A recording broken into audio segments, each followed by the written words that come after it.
Good. Joe, welcome to the World Travel Market. I think it's the first time you've attended the event, isn't it? And yes. I'm very pleased to have you here. You had to fly in and have the stresses of getting a surface transport after your arrival on time, I think, into Luton this morning. But I flew a good airline this morning. Exactly, so, and your punctuality is, of course, very, very high, I believe. Yes, high. it is. Joe, I'd just like to start off by asking you a few things about your own background, because you didn't start your career in the airline business, and perhaps the audience isn't aware of that. So was it more of what is called the Fmcg, fast-moving consumer goods?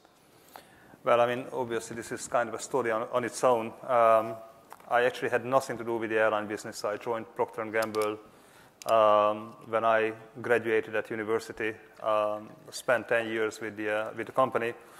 And the real temptation to the airline sector was, kind of the level of dissatisfaction I had, coming through the experience when I had to travel so much. I was managing 11 countries in the last part of my career at P&G. So I was exposed to travel quite a bit, and I always felt that the airline business was not as good as it should have been. And somehow I ended up with Malev Hungarian Airlines for a very brief period of 2 years. And from there on, I initiated Wizz and delivered Wizz with a team of other professionals. So that's sort of how I got into this business. But indeed, my kind of roots are back to the Fmcg business with P&G. Yeah, we have a perception that perhaps these consumer businesses are very successful, very dynamic. They market themselves well. They have fantastic profit margins. You were frustrated perhaps in some of your travel experiences, but did you not feel a sense of anxiety about the thought of leaving that seemingly very profitable and successful background to go into the airline business? Yeah, indeed. I mean, this is a very different business, obviously. I mean, I don't know if you know when you buy a bottle of shampoo, how much of the price you pay is really for the liquid what you are going to use. Do you have any guess? It's probably pretty tiny, I would guess. But it's about 8 to 10%. So 90% what you pay for is totally different versus what you buy, indeed. So airline is very different from that. I mean, this is a very low margin business. I mean, if you look at the airline business historically, this industry has been destroying shareholders' value. I think it's only the recent times when you may start saying that the industry has become somewhat more reasonable towards shareholders and investors. But it is a very sexy industry. It's a very exciting business in a way, where to an extent that, looking at it from a management perspective, I think the ongoing challenge is that you need to manage this business for the unknowns. I mean, you know that the moment the business is doing well, something bad is going to happen. You just don't know what it is, whether this is, a SARS virus, Ebola, or, high fuel price or terrorist attack here or there.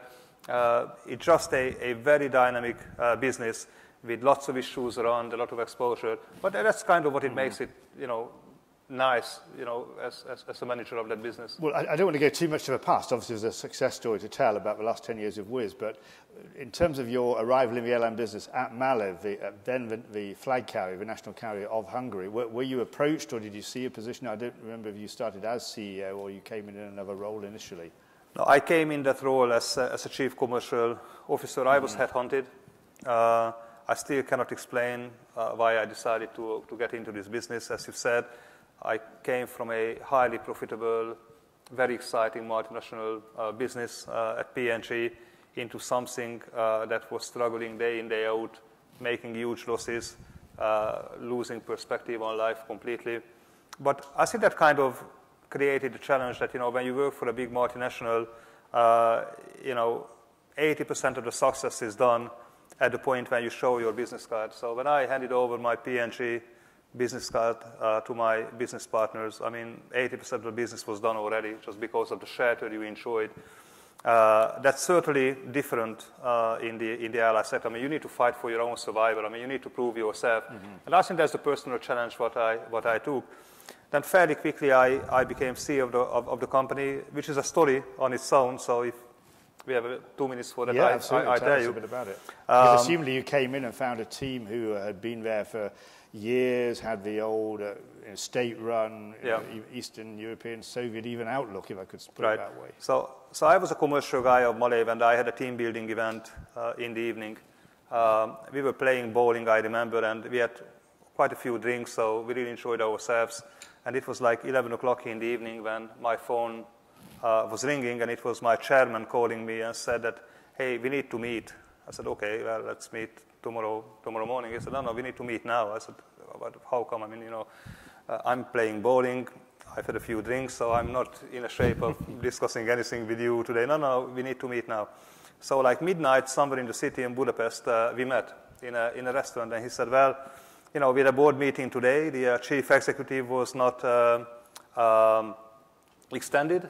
Her contract was up, and the board effectively cut the CEO, so we need a new CEO. So do you want to take the position? I said, I don't know. I mean, I'm kind of half drunk.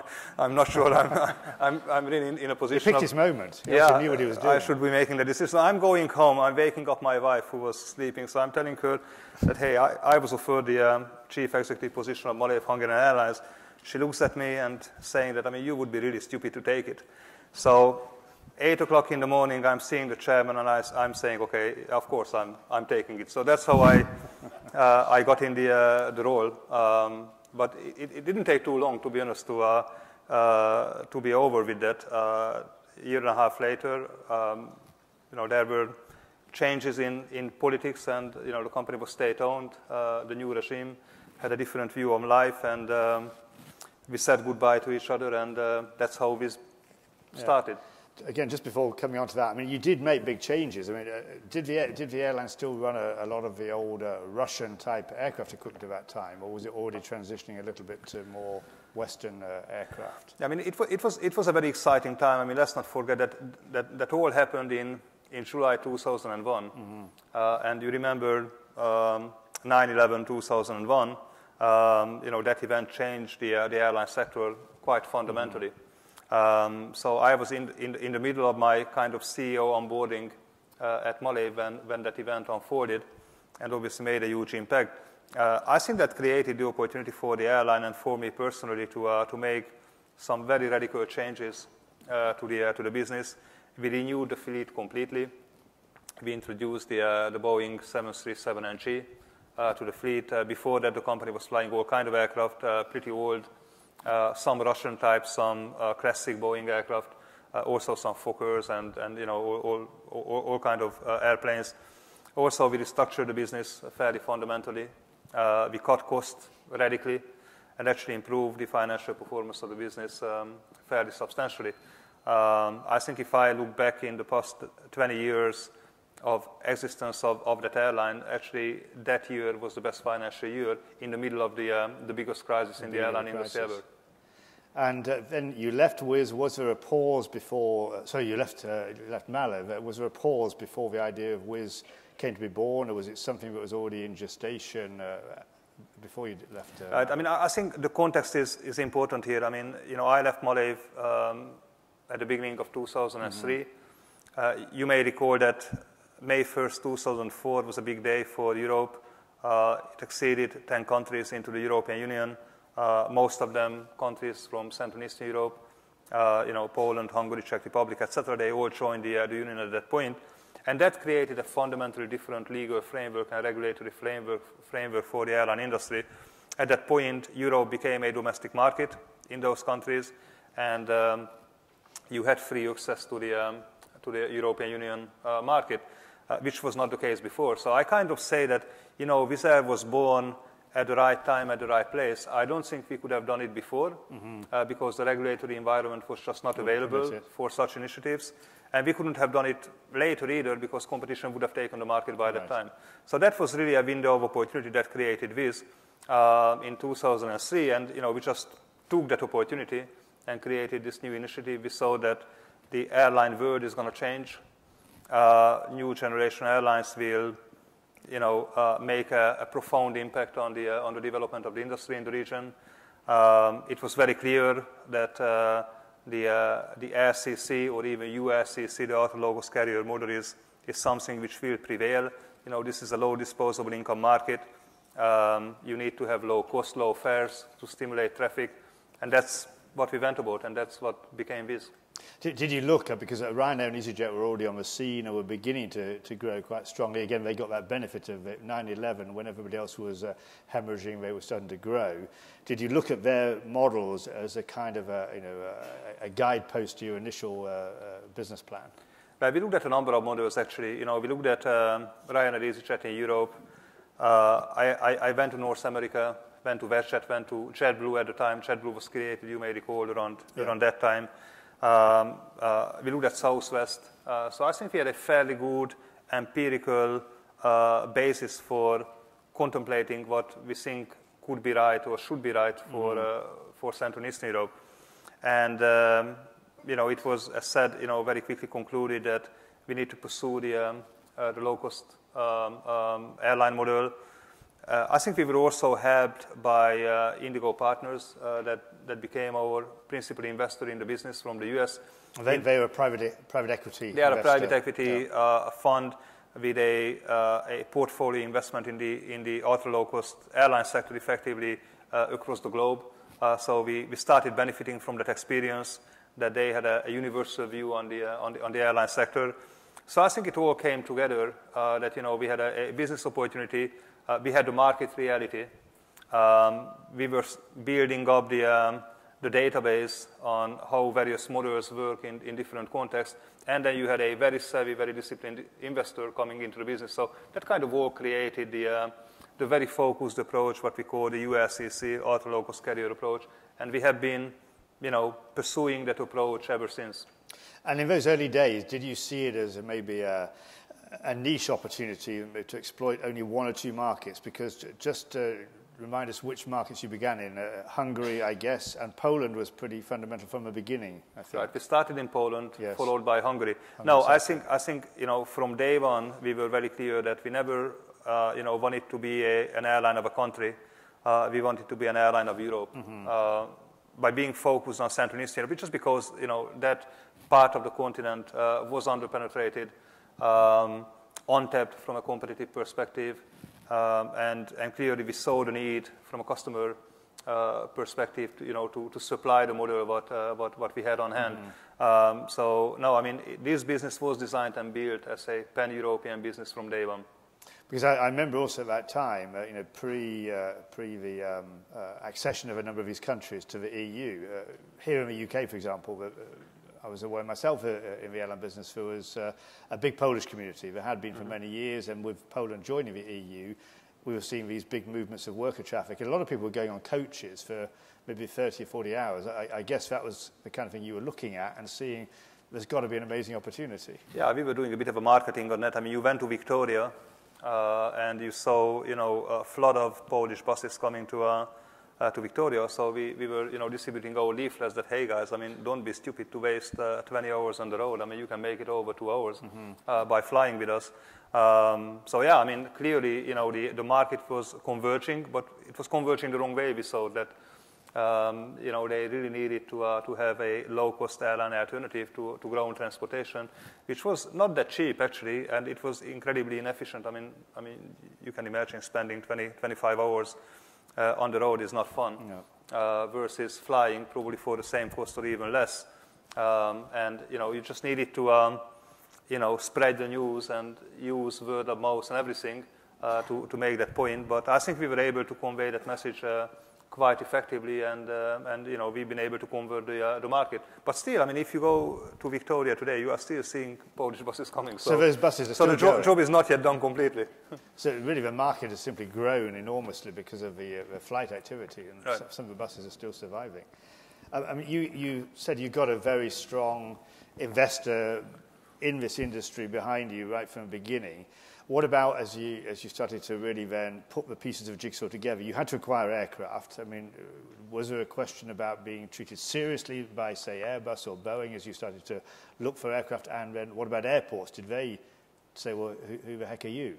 Right. I mean, it is very simple actually how we ended up with flying Airbus aircraft. We wanted to fly Boeing. Central and Eastern Europe used to be a Boeing territory. So Boeing pilots, Boeing maintenance facilities, everything was around Boeing. So it was just logical to decide that, okay, well, we should be flying Boeing. So we went to Boeing, and they sent us to hell. And, they said, well, there was already another airline created called Sky Europe. We think they will make it. You won't make it.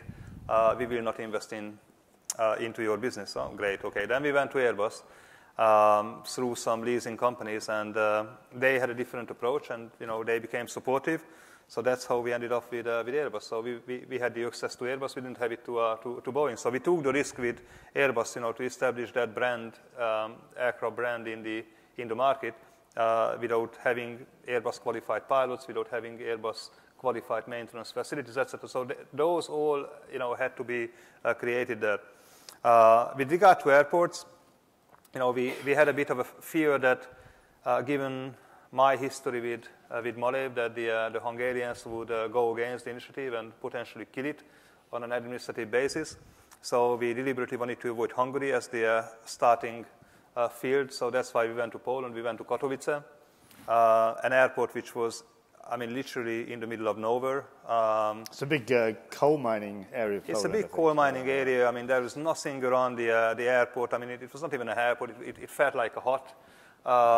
You go there today and you would be amazed. I wouldn't say that you feel like at Heathrow, but something which would suggest that there is a proper airport there. At that time, the airport was doing around 150,000 to 200,000 passengers a year. Now the airport is doing 4 million passengers, and we do around 60–65% of that traffic. So we put them on the map of aviation. So that's where we started from. Actually, the very first flight took off from Katowice Airport to London Luton on the 19th of May 2004. And then slowly but surely we started expanding from that base, and one after the other we started opening more base operations in Budapest and in Warsaw, in Gdańsk in Poland. And for a couple of years we were containing our business in those two countries. And then we started really expanding, went to Romania, Bulgaria, the Baltics, the Balkans, etc. So right now we have 11 base countries with, as you say, 19 operating bases.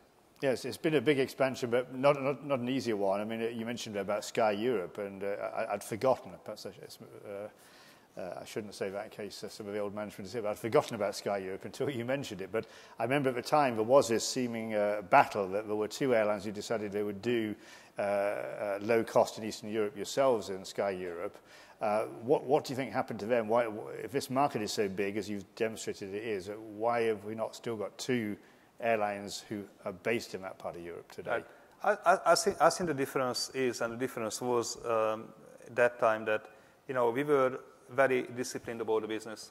We were very clear on the business model, and we very consistently delivered on the business model day in, day out. I don't think they had a good management team. They started wandering too quickly on too many things, and they lost control on their own destiny. They became opportunistic, market-wise, service offering-wise, fleet-wise, basically on everything.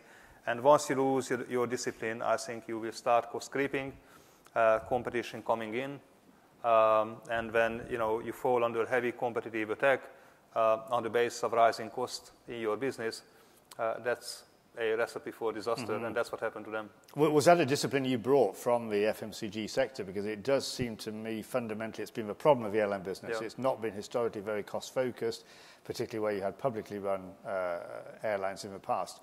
Is that something you brought in, or was it something that amongst yourself and your colleagues that was in your DNA as individuals? Yeah, I think FMCG is all about managing commodities. Personally, I think the airline business has become a commodity, or it's on the way to become a commodity. Let's put it this way: if you manage a commodity, it's all about cost, it's all about pricing, and it's a bit of marketing, and those disciplines were not fundamentally established in the airline business. I thought that was really the opportunity, and actually I was quite happy for not being part of the old generation of airliners in a way, because I had a fresh kind of a view on life and was able to take an outside perspective in the business. Maybe that's not something I can say now after 10 years, obviously, but at that time I thought that was actually useful because I was able to disassociate myself from the problems. But I think that's really the learning, that if you run commodities, you need to be very disciplined on costs, because that's the only way to be able to offer the lowest fares to the market, and that's the way to stimulate the market. I mean, think about Central and Eastern Europe, like, market penetration at that time was around 3 to 4%. So 3 to 4% of people, flew ever in their life, while if you looked at the UK 10 years ago, it was around 40%. So it was a huge gap in terms of accessibility of flying to the man in the street, if you want to put it that way. So you needed to stimulate that market, and you can only do that with lowest fares. In order to sustain the lowest fares, you needed to deliver the lowest cost, and that requires discipline management. And because you call yourself ultra low cost as a model, how would you define the ultra bit? We kind of, use two terminologies when we look at the peer group. We think there is ultra low cost and there is lazy low cost, as we say. From a European perspective, I think there are two airlines which would classify as ultra low cost. That's ourselves and Ryanair. And the likes of EasyJet, Norwegian, etc., we would call them lazy low cost. I'm sorry if there are people from these airlines. But I think the difference is that, how you act. We optimize our business for delivering the lowest cost. So when it comes to a decision whether it's cost or revenue, we always decide on cost. So we are happy to jeopardize on the revenue potential of the business for so long as we can deliver it at a lower cost. I don't think this is true for other airlines. I mean, even you can say that Ryanair is somewhat diverting from those disciplines nowadays, but we remain very focused, and we think we've got the model, and we need to keep fine-tuning it and enhancing the model, but on the basic fundamentals of the model without changing it.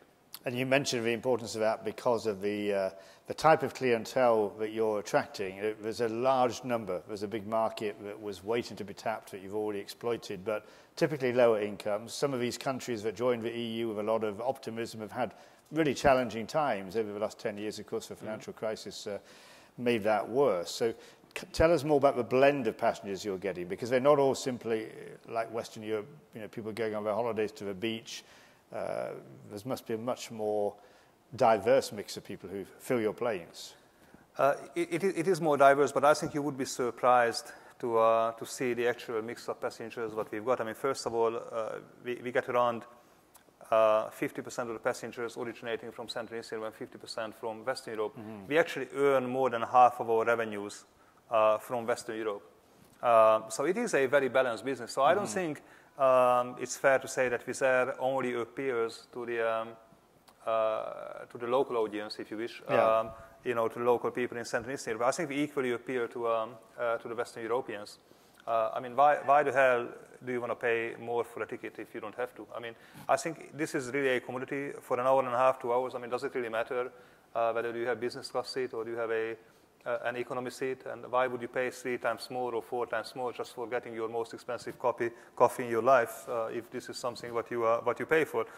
And you'd rather save your money for spending it at destination, whatever purpose you have to pursue that. So it is a very healthy mix. It is healthy in a way of, we carry people for business, we carry people for leisure, we carry people for work. Central and Eastern Europe, I think is a very nice region. There is a lot to be discovered there for Western Europeans. We are seeing quite a flood of incoming tourism into the region, and we carry that flood to a large extent. So it is actually a pretty good mix of people. I mean, I must admit, from personal experience in London, I've met a number of people like taxi drivers, young people who've had to leave their countries for jobs. Who, when you're just chatting to them, you find out they do live in London in the working week and pay the rent when they have to, but they use Wizz to fly home at the weekend. I mean, not even once a month, at the weekend, because then they can get back to their cultures and their families, but they can find work. I mean, that is an amazing kind of a bit of social and economic history, I would say, living history today. Yeah, I mean, we have a few of those guys, of course, but we have quite a lot of guys, who are small and medium-sized businesses. But even Tesco, I mean, I know Tesco is not in good shape at the moment, and probably as a result, they've been wasting money on private jets. They will be using us more and more. But I can tell you that, you know, Tesco is headquartered not far away from Luton. That's our principal airport operation here in London. And we carry their stuff very extensively, you know, between Budapest and London, between Warsaw and London, etc.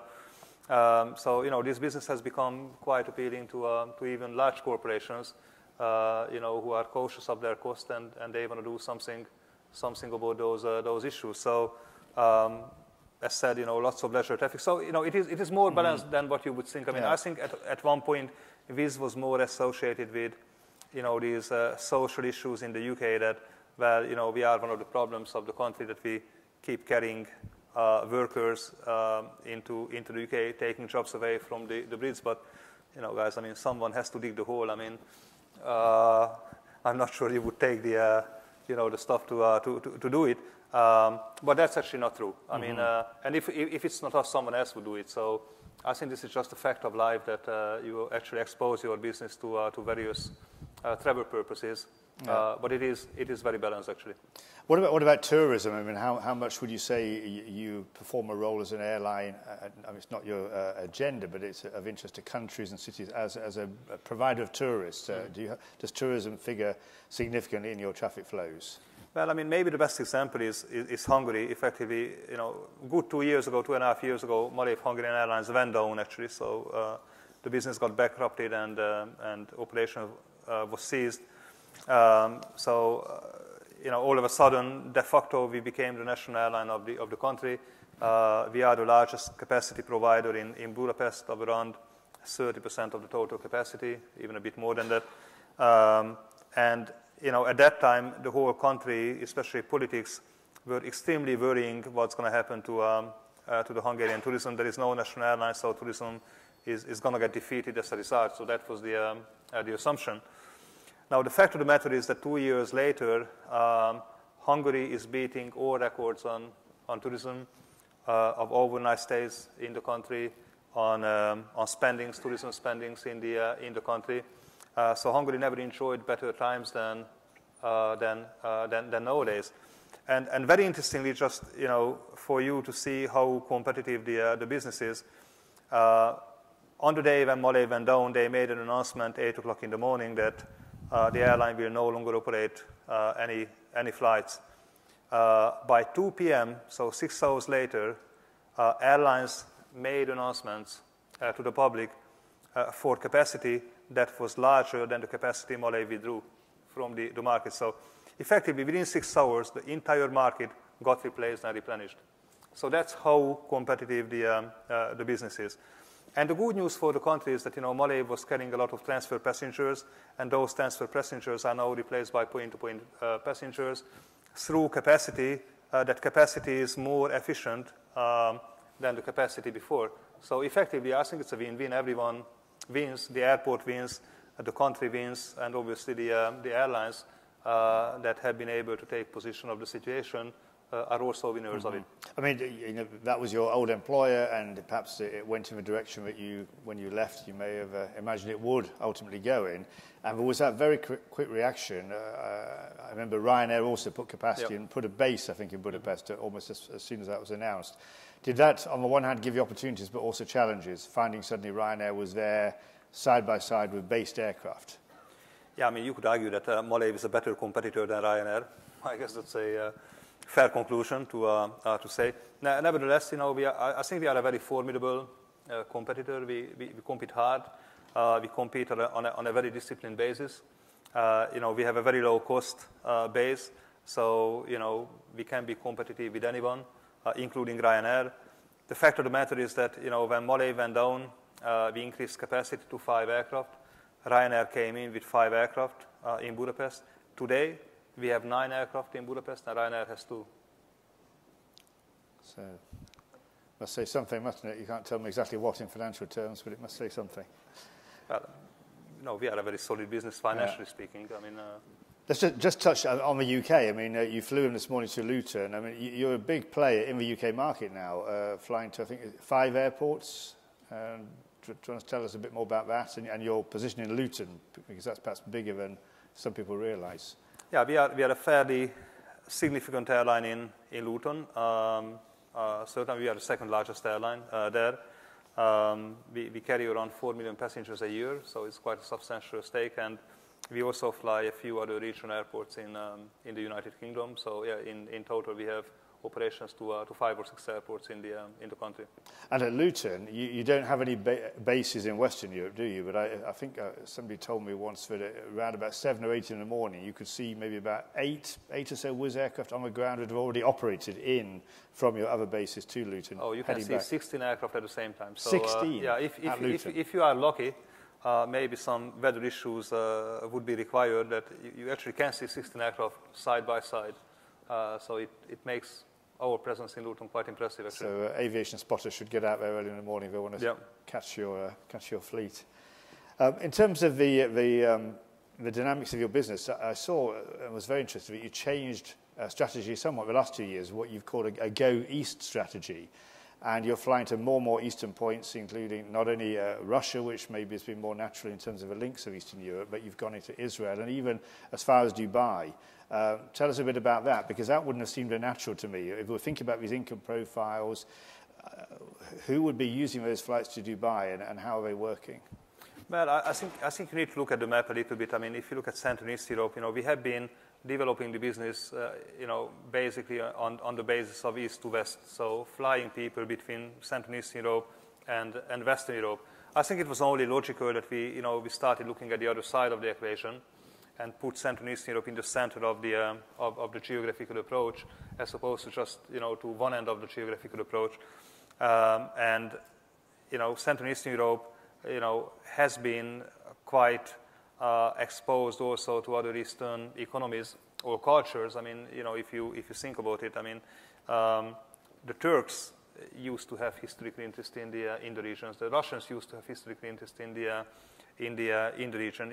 Those countries were part of the Soviet Union back in the times. That was a forced measure, of course, but that created certain links culturally or economically between geographies. I think the problem we used to have was that why the European Union is a free market, in terms of accessing the various opportunities. That's not the case for Eastern Europe. Those markets are still governed by various bilateral regimes. So market access is restricted and limited and politically controlled, if you wish. So it needed quite a lot of effort on our side to start breaking those barriers and being able to get access to those markets. Still, those access points are somewhat restricted. Nevertheless, we've been able to get into Turkey, into Russia, into countries in the Caucasus, into Israel, into Dubai.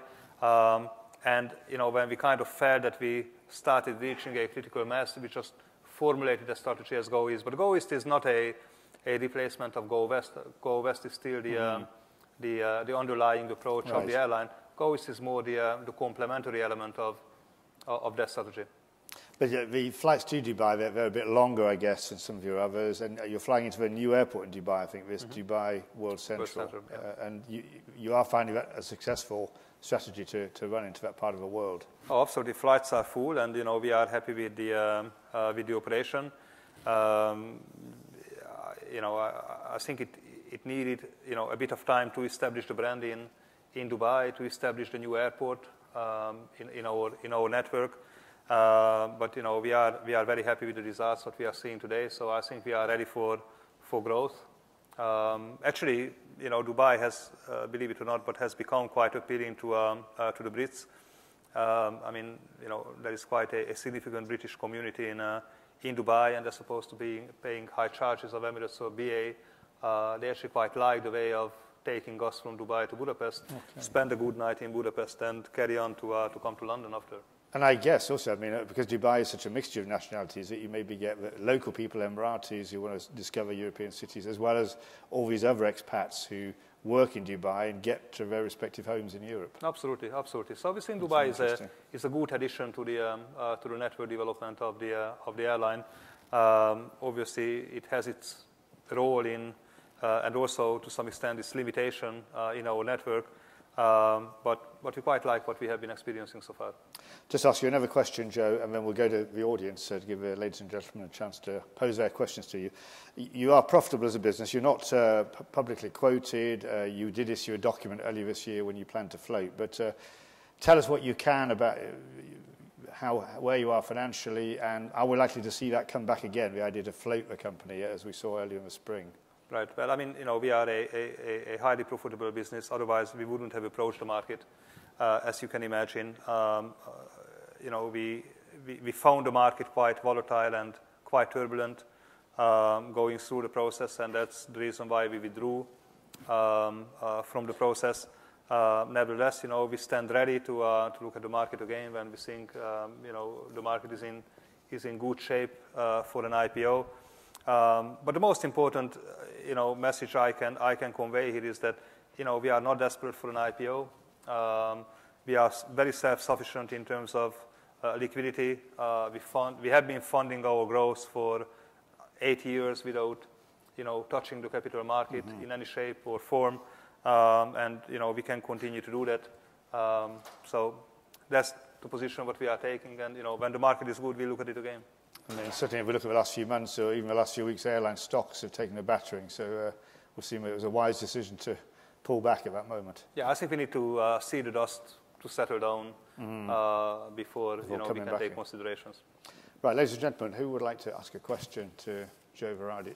Gentlemen, second row back, if we can just get a mic. We're just going to get a mic, so if you could just introduce yourself and then just give a second, just so we want to be able to hear your question.